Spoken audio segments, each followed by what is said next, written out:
And get more news coverage from Stephanie Ruhle. Stephanie, what are you looking at today?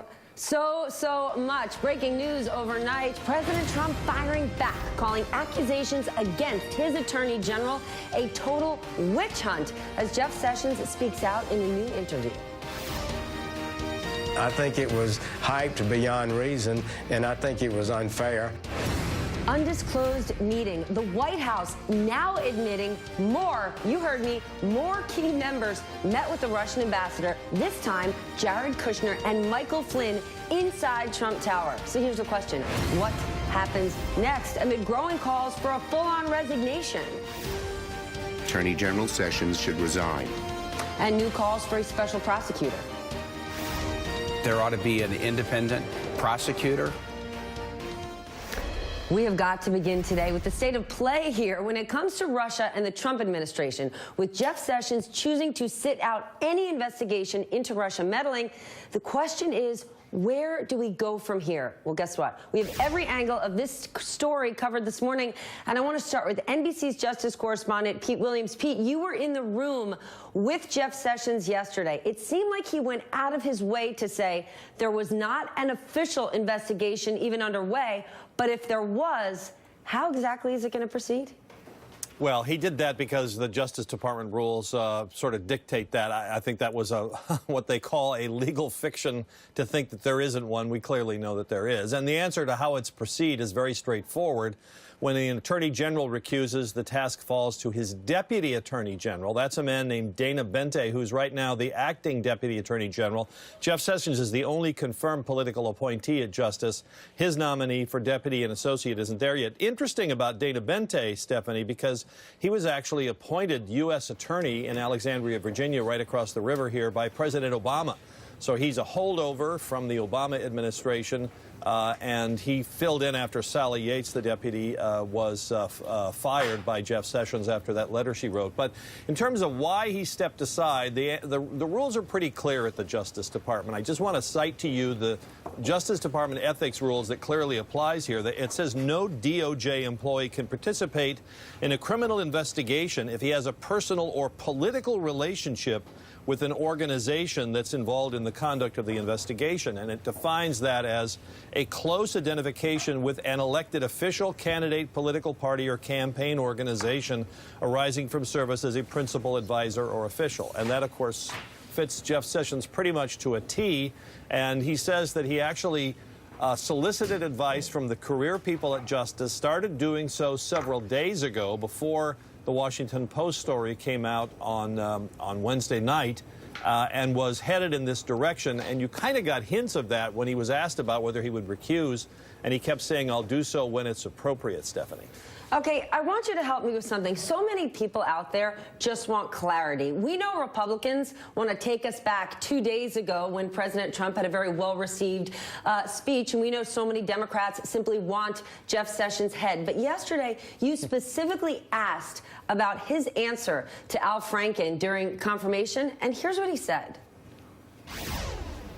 I was taken aback a little bit about this brand new information, this allegation that surrogates, and I had been called a surrogate for Donald Trump, had been meeting continuously with Russian officials. In retrospect, if I should have slowed down and said, but I did meet one Russian official a couple of times. That would be the ambassador.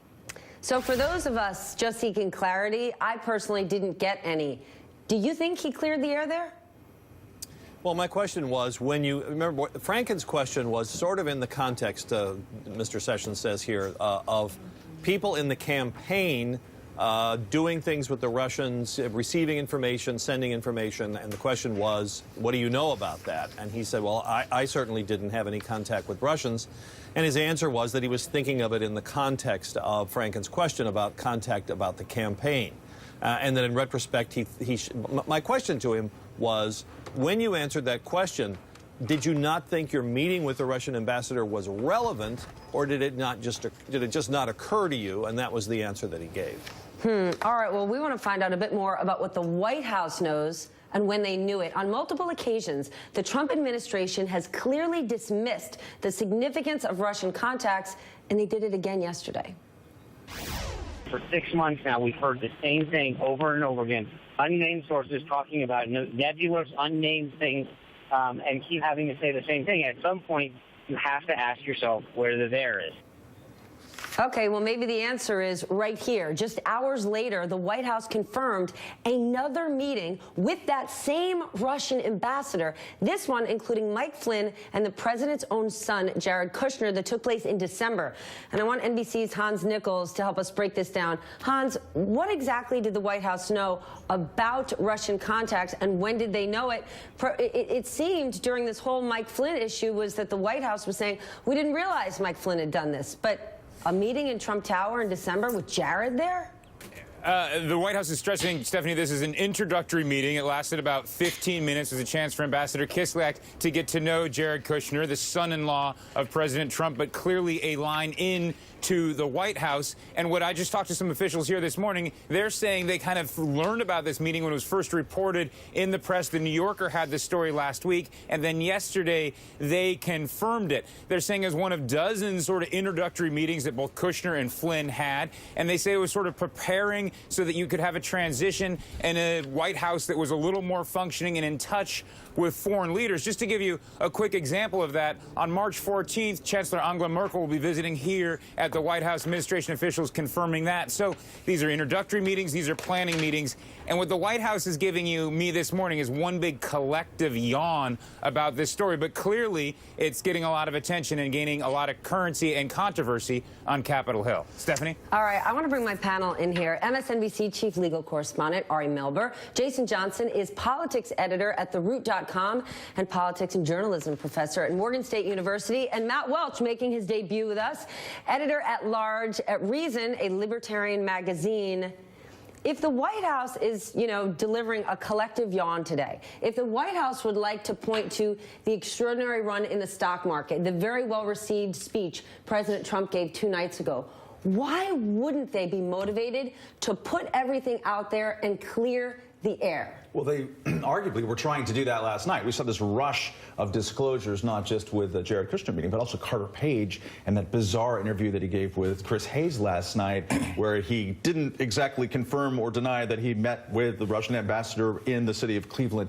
So they're clearly trying to throw disclosure or qualified disclosure at this, but there is an unmistakable pattern of dissembling on this. They asked him first a question. Jeff Sessions did say that sentence, I didn't have communications with Russian officials.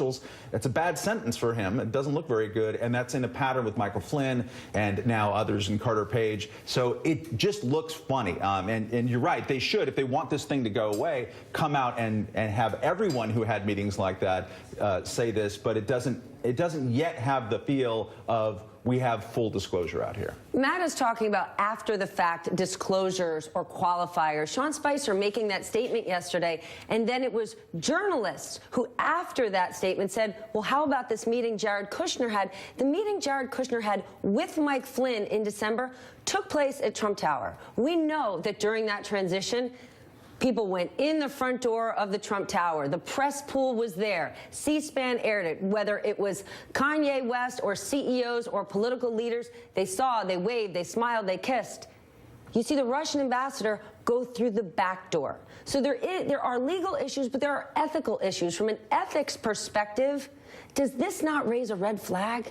I think the forthrightness and disclosure issues here, which, as you say, have an ethical and legal dimension, are problematic. What's going to happen now, we can put up on the screen, just to be clear, Jeff Sessions stepping out. That means Dana Boente is in charge of this, unless and until Rod Rosenstein, who we see on the far right, takes over and actually is confirmed to be Deputy Attorney General. That will come Tuesday. He has a confirmation hearing this coming Tuesday. So we're going to see a lot more fireworks on what happens, how would he approach this job, and can he, as he'll have to explain on Tuesday, March 7th, can he do it independently even as he works with Sessions in the White House, or ultimately should there be a more independent special prosecutor?